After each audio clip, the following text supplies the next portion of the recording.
Graça e paz. Eu sou o pastor Geraldo Barbosa e esse é o canal da Igreja Batista Central em Bocaiúva.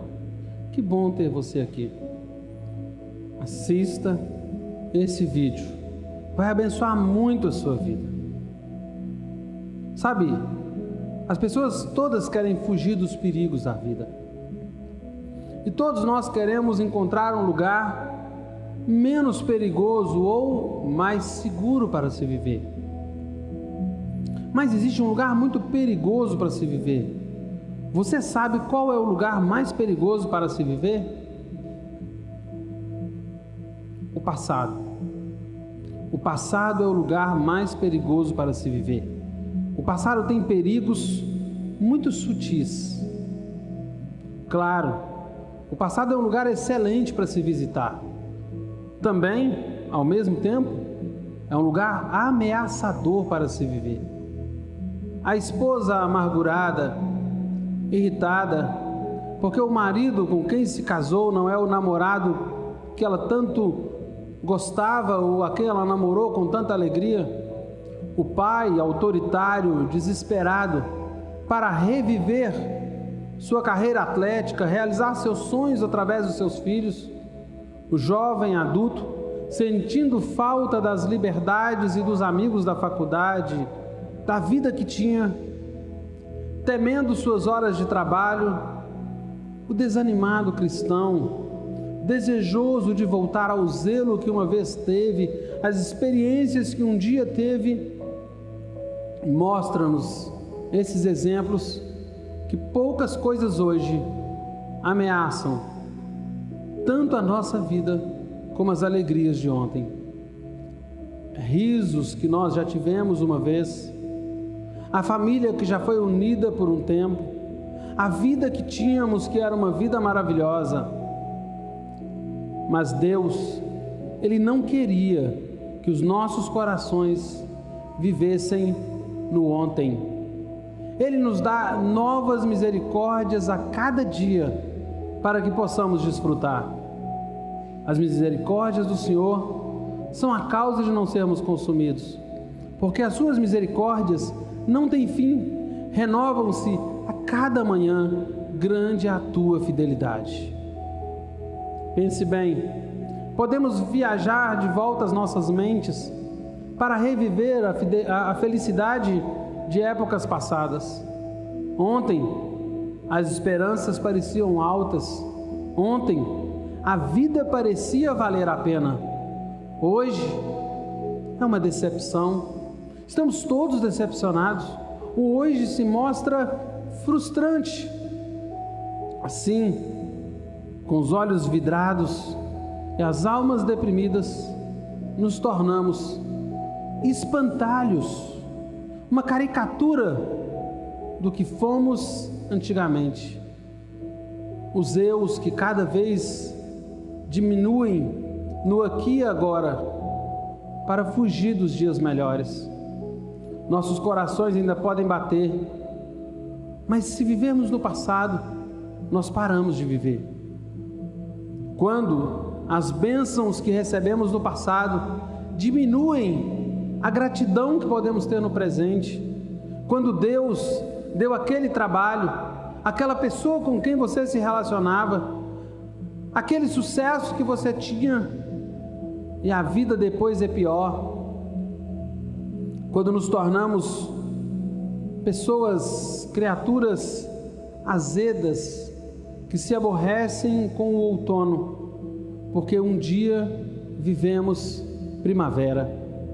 Quando nós suspiramos através de nossos dias e nos retiramos e nos escondemos em nossas memórias passadas, nós saímos do caminho seguro, dirigindo para frente, enquanto olhamos para o espelho retrovisor, tornamos as experiências anteriores uma espécie de Deus.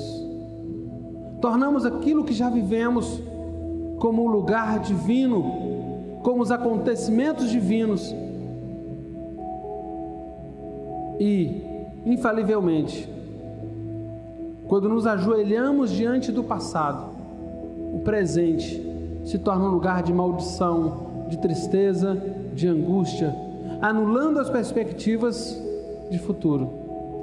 O que há de errado com a nostalgia? Nós chamamos isso de habitar no passado.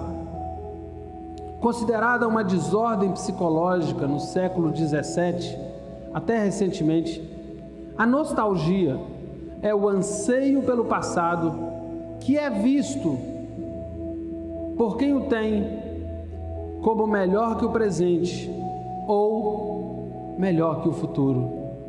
Do grego nostos, que é voltar para casa, e algos, que é dor, nostalgia é saudade dolorida, saudade sofrida, saudade aguda dos dias passados. Ela escapa da infelicidade presente ou do tédio, indo para o que não era e não pode vir a ser novamente. E como a nostalgia cobiça aquela época que nós esperamos durar por muito mais tempo, a pergunta que a sabedoria nunca faz ameaça rastejar até os nossos corações. Eclesiastes diz: não diga, por que os dias anteriores foram melhores do que esses? Pois não provém da sabedoria essa pergunta. A sabedoria é um inquisidor com muitas perguntas e perde o fôlego quando é pronunciada. Mas esta é a pergunta da nostalgia. Mas por que não perguntar isso? Primeiro, nós não somos bons juízes. Fazer a pergunta, por que os dias anteriores foram melhores, pressupõe a seguinte conclusão: que os dias anteriores eram de fato melhores. Mas isso não deve ser assumido. Nós não temos uma compreensão completa do passado, do presente, nem do futuro.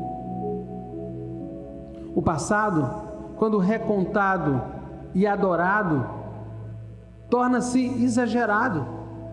Os dias anteriores ficam melhores e melhores, e as conquistas se tornam muito mais altas quando nos distanciamos delas. Mesmo o passado sombrio pode ser lembrado com carinho.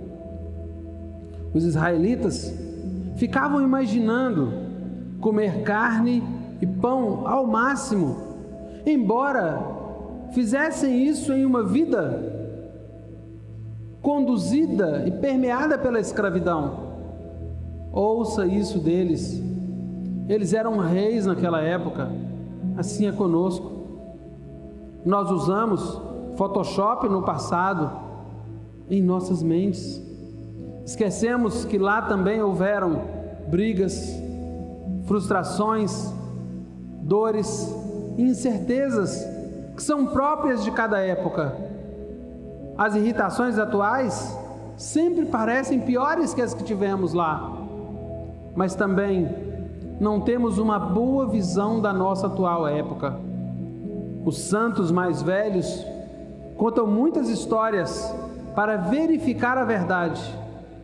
No que Samuel Rutherford atestou, ele disse: Deus mantém seu melhor vinho no porão do sofrimento, e os porões podem parecer como uma prisão quando estamos trancados lá dentro, mas Deus prepara uma mesa para nós em meio às nossas tristezas, e lá Ele se senta para comer conosco. Um outro problema da nostalgia é que ela gera uma crítica ao eterno, ao Pai, ao Abba. A questão de por que o passado é melhor que o presente é sempre endereçada a alguém: mãe, terra, karma. Mas para a maioria, Deus. Mas a fé em Deus não se aprofunda nessas questões. A incredulidade questiona Deus e nos diz para amaldiçoá-lo e morrer quando Ele tira de nós aquilo que nós julgamos que é bom. A confiança fica nas cinzas e entre soluços ela diz: o Senhor deu o Senhor tomou. Bendito seja o nome do Senhor. Porque os dias anteriores foram melhores do que esses? Insatisfeito com a resposta óbvia de que Deus, em sua perfeita vontade e governo, entendeu ser melhor permitir a cada um de nós novas dificuldades, recusando-se a abençoar seu nome. Ele chama o Todo-Poderoso para o banco das testemunhas e inquire Deus, na sua dor, a prestar contas. Ele interroga a sua bondade, examina suas alegações de benevolência, ele processa Deus por alegações de abuso infantil. Por quê? Ele dava pedras e serpentes quando seus filhos queriam pão e peixe. Por que Deus agora me deu cascalho para mastigar? Nunca é uma boa pergunta. Entenda que nós temos mais capítulos para viver do que já vivemos. A questão também não é sábia, porque interrompe o progresso. Quando perguntamos por que os dias anteriores foram melhores, nos tenta a acreditar que o Deus da misericórdia da manhã, de ontem, distribui rações para as quais não vale a pena acordar. Não vale a pena acordar amanhã para viver as misericórdias de Deus. Não vale a pena ter acordado hoje para viver as misericórdias de Deus. E então nós nos sentimos penalizados.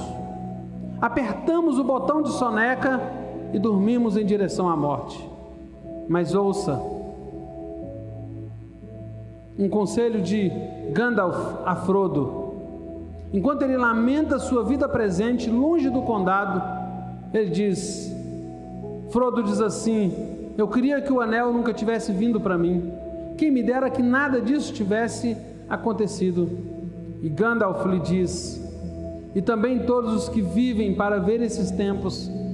Mas isso não é para eles decidirem.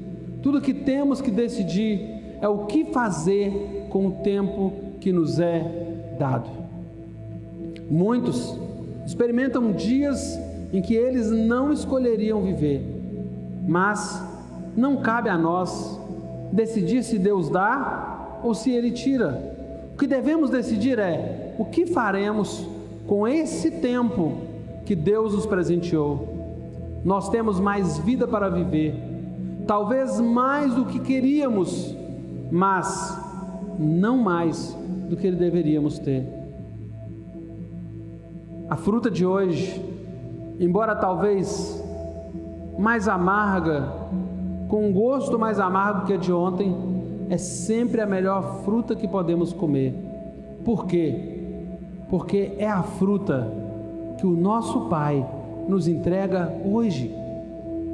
E a fruta que nos é dada por quem sabe o que precisamos para hoje, antes de perguntarmos a Ele, mas é o melhor fruto de todos nessa vida. Para quebrar o feitiço do espelho retrovisor, devemos considerar o que nos espera à nossa frente. Não importa quão delicioso foi o fruto do passado, não importa quão comum seja o fruto de hoje, nenhum desses é o fruto do céu. Se o bem de hoje fosse bom para o céu, então o pessimismo seria virtuoso, mas não o é. O que recebemos aqui são lanchinhos para nos sustentarem em nossa jornada para onde? Aquele que não poupou o seu próprio Filho nos dará inteiramente, graciosamente, todas as coisas. Paulo, em Tito, no capítulo 2, verso 13, na sua carta a esse discípulo, descreve a nossa vida por enquanto, com a palavra aguardando, não murchando, não relembrando, não morando no passado. Deus nos chama para lembrar o passado, para gerar gratidão e esperança para as futuras misericórdias que se estenderão além das fronteiras deste mundo. Nós não nos sentamos sem vida, olhando para os melhores momentos aqui. Nós ansiamos pelos melhores momentos a serem vividos lá. E enquanto esperamos, renunciamos às alegrias vazias da nostalgia. Agradecemos a Deus pelo nosso passado, mas colocamos nossa esperança naquele que está por vir. Que o Senhor tire você do lugar mais perigoso onde você pode deixar a sua vida, que é no passado, e te coloque no lugar de maior alegria e felicidade, que é o presente, e te projete para o lugar onde nem o passado, nem o presente poderão suplantar, que é o futuro nele. Deus te abençoe, em nome de Jesus.